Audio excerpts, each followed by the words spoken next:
Sumainyo ang Panginoon. At sumaiyo rin. Ang mabuting balita ng Panginoon ayon kay San Mateo. Papuri sa iyo, Panginoon.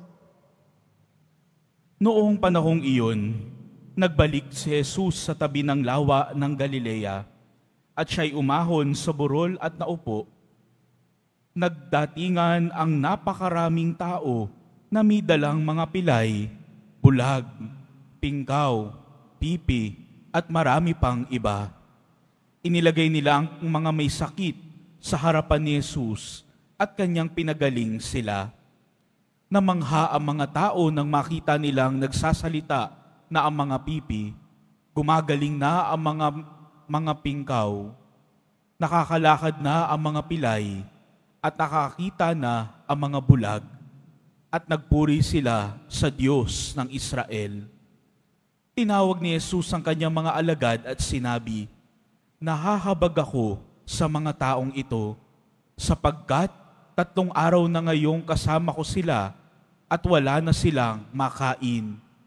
Hindi ko ibig na sila'y paalising gutom, baka sila'y mahilo sa daan." At sinabi ng mga alagad, "Saan po tayo kukuha rito ng tinapay na makasasapat sa gayong karaming tao?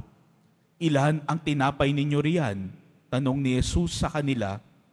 "7 po," sagot nila, "at ilang maliliit na isda." Ang mga tao'y pinaupo ni Jesus sa lupa.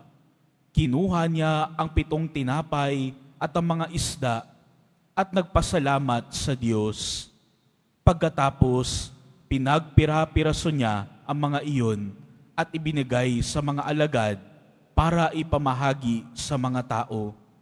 Kumain ang lahat at nabusog, at nang tipunin nila ang mga tinapay na lumabis, nakapuno sila ng 7 bakul na malaki.